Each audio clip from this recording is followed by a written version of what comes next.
So right now I'm in the process of making headstock veneer. I've got two pieces here cut to thickness. This is rosewood, and that's 3/32 of an inch thick. This one is spalted maple.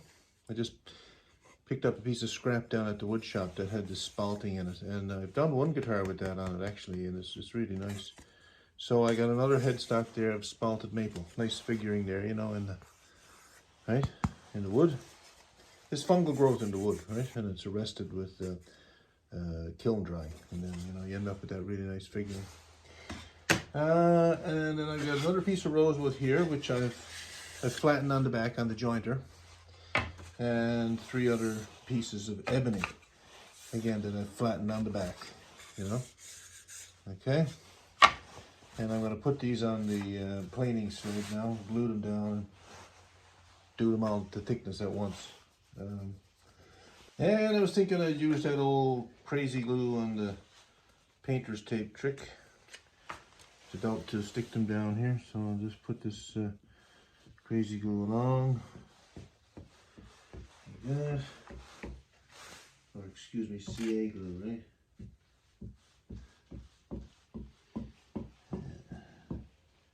Probably more than I need anyway for this.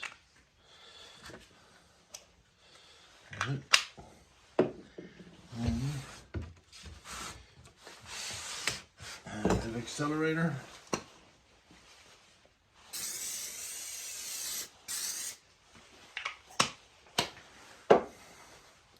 Accelerator has a neutralizing agent. There's acid put in. Excuse me. Crazy glue dries really quick. There's acid put in it to slow the drying time, and the accelerator has an agent in it to neutralize the acid, so kind of a base solution. And then it's put in an acetone, kind of a solvent, to aerosolize it, and then when the acetone dries, glue activates, right? Or the accelerator activates, and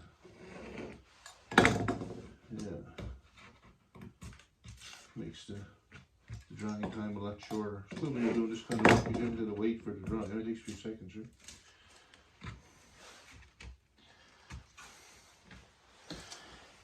Now, get our planer set up.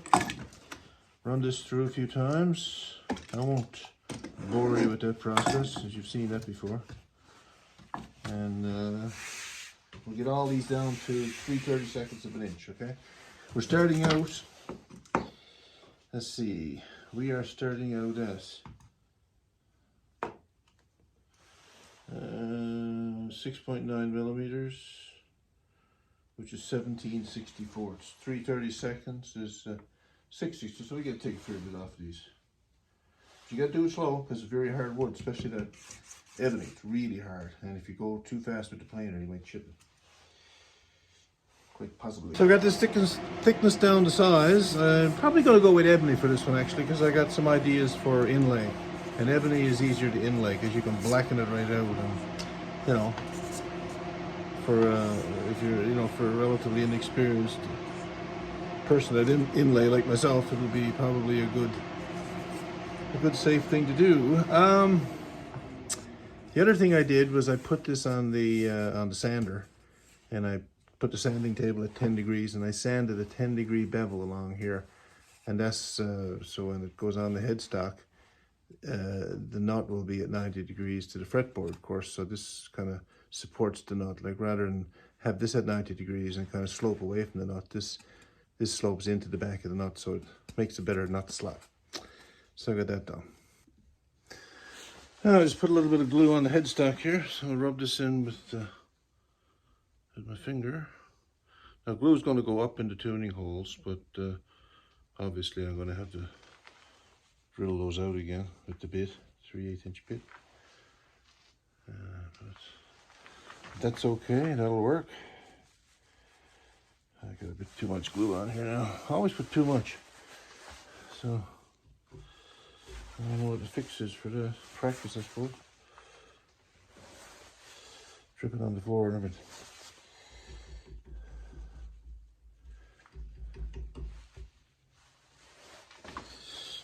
Okay, I'll clean up what's on the floor after I get this glued on.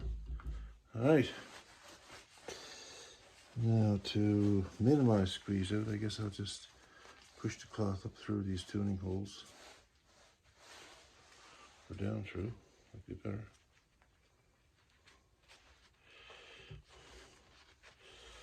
Like that. Just to clean it out so there's not too much glue.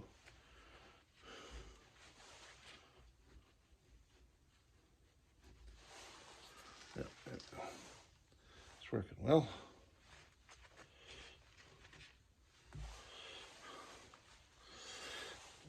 And when I posted on Facebook today that the worst thing you can have in your shop is no glue, I wasn't kidding, because I go through a lot of glue here. Gluing up all these little things. All right, now put some glue right up here. Okay. Just make sure you got enough there. That is, makes a good bond. All right. Now our 10-degree bevel is orientated properly. I'm just gonna glue that down and we'll clamp it. Just move it around a little bit. Now right here, I want to be sure that this the line of the headstock here is square with the line of the nut. You know, the fretboard side of the nut, we'll say. Now, best way to do that, I guess, is to measure it. Our thing is measuring will only be so accurate when, you know, when the distances are that small. But we'll try to do the best we can. Yeah. Okay, so what do we got here? 3/32. There you go, I got them straightened up and I flipped them over, right? Flipped over the clamps. So these are really nice clamps for doing this headstock veneer. You know, they fit beautifully. So I'll have lots of use for these. So I'm going to clean up the headstock veneer on the router table here. And I'm going to use this this bit here, which is another one of these flush trim bits. You can get them with the bearing on the bottom, and get them with the bearing on the top. What I'm going to do with this one is put it in this way, and the bearing will ride on the wall of the headstock, and it'll cut the veneer in flush all the way around, right? And I'll do the same with the fretboard. And I've got the fretboard temporarily glued on there using the painter's tape crazy glue method, okay? Because I'll basically trim that on the neck with the bandsaw, and then I will cut it with the router as much as I can. Now I can't do this end down here because I've got nothing to ride the router bearing on, so I'll finish that off with the router. I'll take this off the neck and finish it off with a straight edge. I think that'll work. This is different than I normally do next, like I said, because I'm putting the truss rod down in the sound hole. So otherwise, I could put the truss rod in now and put the neck in place, you know, and have it glued on, and right, and that's the end of it. However, can't do that, I'll do it this way, and you know, I'm sure it's not the best way to do it, but the other way will become apparent some other time, I guess. And that's the way this stuff is, you know. You've got to do things in a certain sequence to get it all to work right. And whatever construction, you know, specs you have for your guitar, like that whole truss rod business, that might change the way you do your build, you know, the sequence that you do your build in, just to make sure that you can get, you know, things done efficiently and properly, and, you know, with good fitting and everything, you know.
Here we go.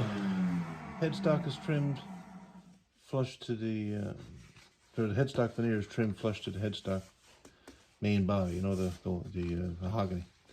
So all I'll do now is I'll just go and re-drill these tuner holes. I'll drill them from this side out through, and make sure this is clamped to a piece of wood so that I don't get, you know, I don't chip things out, because that would not be good. But you know, that looks pretty good, that profile there. Right? Makes a nice clean job, right?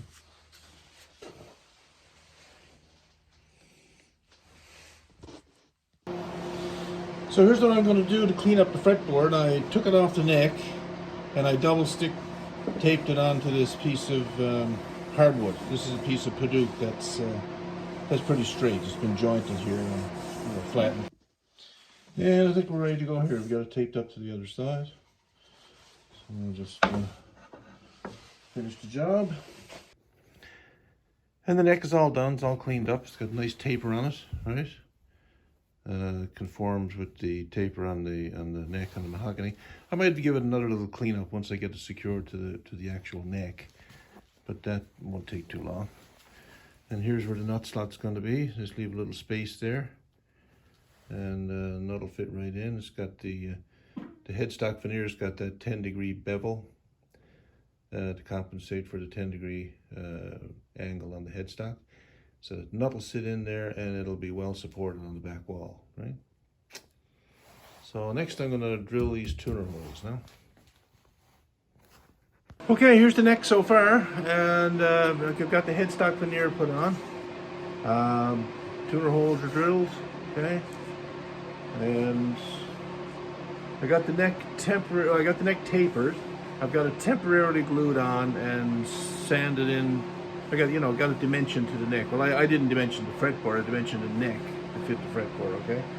So that's all done. I got it polished up right now with a little bit of, you know what, mineral spirits, right? It looks real good. So, next job, well, first of all, I have a decision to make. I have to decide if I'm going to bind this, headstock and fretboard. It would look very nice bound, but it would look nice not bound too. So I'll think about it.